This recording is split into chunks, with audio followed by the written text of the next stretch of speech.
ఇదే మీరు ఊహించండి. ఇంకా ఏ ధర్మం మీదైనా సరే ఇలాంటి అపవిత్రం ఒక చర్చి మీద జరిగిన, ఒక మస్జిద్ మీద జరిగిన దేశం అల్లకల్లోలం చేసేస్తారు, ప్రపంచం అంతా మాట్లాడతారు, గ్లోబల్ న్యూస్ అయిపోద్ది. కానీ దేశంలో కోట్లాది మంది హిందువులు అపవిత్రమైతే, ఈ ప్రసాదం అపవిత్రమైతే ఒక్కరు కూడా మాట్లాడకూడదు, ఇది సెక్యులర్ వ్యవస్థకు విఘాతం అంటే హిందువులకి మనోభావాలు ఉండవా? సనాతన ధర్మం అని మొత్తుకుంటున్నాం. దేనికి సనాతన ధర్మం అంటే? సనాతన ధర్మానికి ఒకరు ప్రారంభించింది కాదు, ఇది ఒక వ్యక్తో ఒక కూర్చోబెట్టి ఒకరు స్టార్ట్ చేసింది కాదు. ఇది కొన్ని వేలాది సంవత్సరాలుగా అన్ని మతాలని, అన్ని విశ్వాసాలని అలింగనం చేసుకున్న నేల ఇది. అలాంటి విశ్వాసాలకి దగ్గర తీసుకున్న ఈ నేల మీద ఇలాంటి అపవిత్రం జరిగితే, రిపీటెడ్గా జరిగితే, ఒకసారి కాదు, 2 సార్లు కాదు, రిపీటెడ్గా జరిగితే ఇప్పుడు కూడా మాట్లాడకూడదంటే అది తప్పు చేసిన వాళ్ళం అవుతాం మేము. టీటీడీ బోర్డు, అప్పుడు టీటీడీ బోర్డు బాధ్యత తీసుకోవాలి. పొలిటికల్గా వచ్చి అలంకారప్రాయంగా ఒక్కొక్కళ్ళు వచ్చేసి దర్శనాలకి టికెట్లు ఇవ్వడానికి మీరు బోర్డు మెంబర్స్ అవ్వలేదు. మీరు ఎవరు చైర్మన్ కానీ ఈవో కానీ, మీరు అక్కడ ధర్మాన్ని పరిరక్షించాలి. మీరు అక్కడ మీ ఇష్టాలకి మీరు కూర్చోబెట్టి మీ ఇష్టాలకి కాంట్రాక్ట్లు ఇచ్చుకోవడానికి మీరు టీటీడీ బోర్డుకి మీరు వెళ్ళలేదు. మీ అందరికీ బాధ్యత ఉంది. ఎవరికి కోపాలు రావు, ఎవరికి వేదన రాదు, ఎవరికి బాధలు రావుంటే కుదరదు. వస్తాయి బాధలు, వేదన ఉంది, మాట్లాడతాం.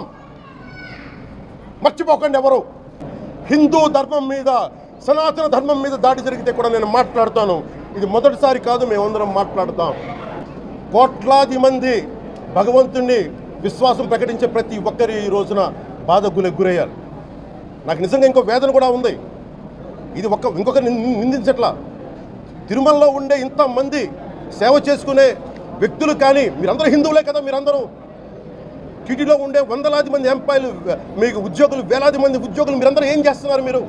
మీరు హిందువులు కాదా? మీరు స్వామివారికి అపవిత్రం జరుగుతూ ఉంటే మీరు కల్తీ నేచరు మీకు తెలిసి కూడా మీరు ఎందుకు కాముకున్నారు? భయపడ్డారా వైసీపీ అంటే? వైవి సుబ్బారెడ్డి గారంటే భయపడ్డారా? ధర్మారెడ్డి గారంటే భయపడ్డారా?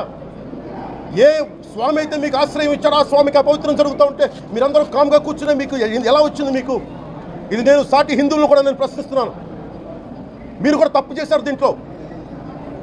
ఇది ముందుగా ప్రతి హిందువు గౌరవించాల్సింది. దీన్ని మీ మతాన్ని మీరు గౌరవించుకోండి ఫస్ట్.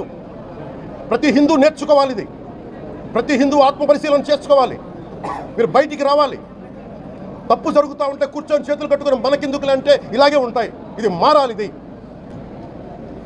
గుడులు అపవిత్రం చేస్తుంటే మాట్లాడే, కానీ ఏ ఒక్కరు కూడా బలంగా కూర్చొని టీటీడీ ఉద్యోగులు ఎవరైనా సరే ఇలా జరుగుతుంది అని తెలిసి కూడా కామ్కున్నారంటే మీరు మహా అపరాధం చేశారు.